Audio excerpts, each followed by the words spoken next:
In this video, you are going to learn how to pick the right songs for Sunday worship.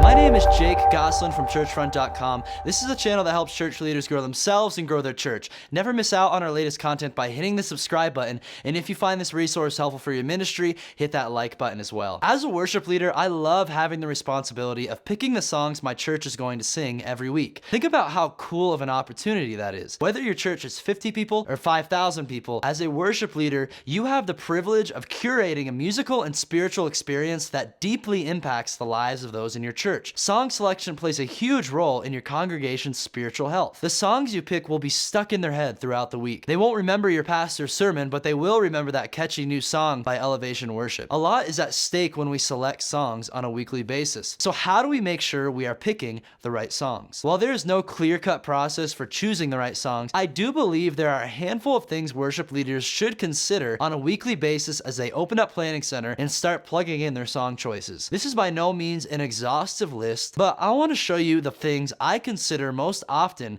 for choosing the right worship songs. Consideration number one, God. Worship leaders should make it part of their weekly routine to sit down and consider God. This seems obvious, but I'll be the first to admit that it's easy to skip over spiritual preparation for practical preparation. Do not underestimate how God can speak into your planning process when you make time and space for it to happen. Go for a long walk or find a quiet place in your church. This does not need to be a half-day prayer retreat. Maybe for some, just 5 minutes of dedicated time to prayer over your planning process is all you need. The important thing is to reflect on who God is and ask Him to guide you in your worship planning and song selection process. Consideration number two, the gospel. My approach to planning worship is to tell the story of the gospel every Sunday through song choice, readings, and prayers. That means I want to have songs that express God's greatness, our need for salvation, His forgiveness, our thankfulness, and our call to mission. Each week, I try to select songs that touch on most or all these aspects of our encounter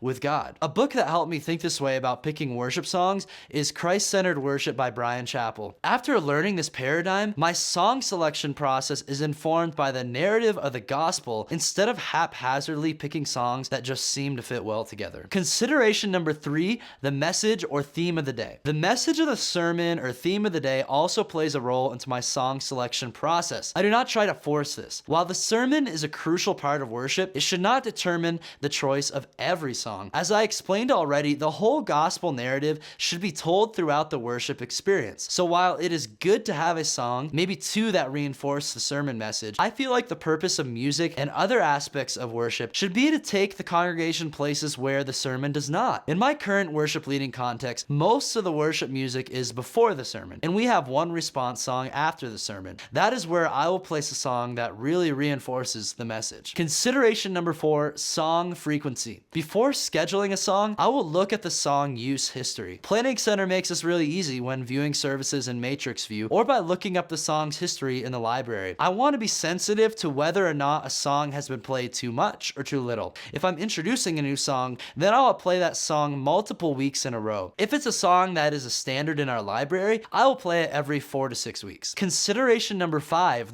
the band. Often the makeup of my band on a given week will determine what songs I choose. On weeks when my best drummer is playing, I will schedule more challenging songs because I know he will nail them. Or maybe my best piano player is on the schedule, so I'll choose more songs that are piano driven. I enjoy picking songs that play to individual band members' strengths. Consideration number six, the worship leader. Hopefully, you are not the only worship leader in your band. Maybe you are the only one paid to be the worship leader, but there may be skilled volunteers who can lead songs. I know this plays a significant role in my song choice for a particular Sunday. What songs fit that person's voice, or what songs are they most confident leading? What other considerations do you have when picking songs? Let the Churchfront community know below in the comments. I hope you found this video helpful for your ministry and it gives you a few actionable tips for picking the right worship songs on a weekly basis. Share your love and opinions in the comments below and share this with other worship leaders if you think it can help their ministry as well. And don't forget to subscribe to the Churchfront channel to continue to receive content that will help you grow yourself